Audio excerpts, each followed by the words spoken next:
જય માતાજી, જય શ્રી કૃષ્ણ. હું છું અવનીબા પરમાર. મારા સમસ્ત ક્ષત્રિય સમાજને હું વિનંતી કરું છું કે સનાતન ધર્મને બચાવવા માટે આપણા ક્ષત્રિય સમાજનો ખૂબ મોટો ફાળો રહ્યો હતો અને હાલ બી ખૂબ મોટો ફાળો છે.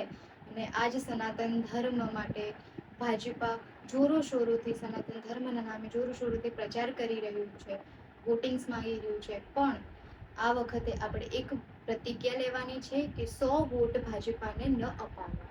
એનું એક કારણ છે કે કોઈ પણ રાજકારણી આવીને આપણે સમાજ ઉપર, આપણી સમાજની બેન દીકરીઓ ઉપર, અમારા સ્વાભિમાન ઉપર જ્યારે ટિપ્પણી કરી જાય, અભદ્ર ટીકા કરી જાય, અભદ્ર વાણીનો ઉપયોગ કરવામાં આવે અને એ અમારા સ્વાભિમાન ઉપર વાર કર્યો કહેવાય અને આ એક ક્ષત્રાણી તરીકે અમે સહન ન કરી શકીએ.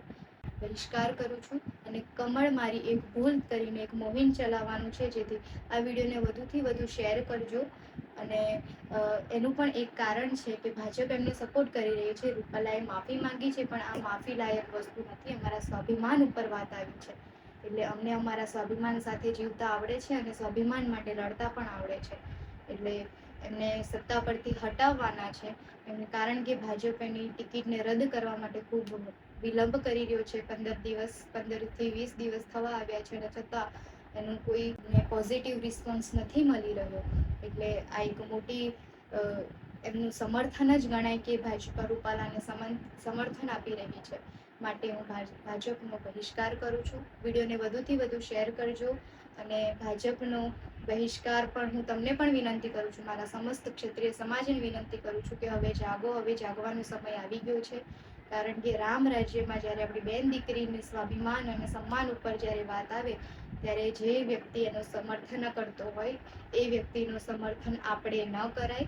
આપણે બેન દીકરીના સ્વાભિમાનનું રક્ષણ કરવાનું છે.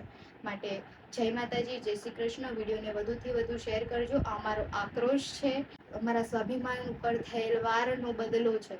માટે સમસ્ત રાજપૂત સમાજને હું વિનંતી કરું છું કે ભાજપને વોટ ન આપવો અને 100 લોકોને વિનંતી કરવી કે 100 લોકો સાથે વોટ ન અપાવવો.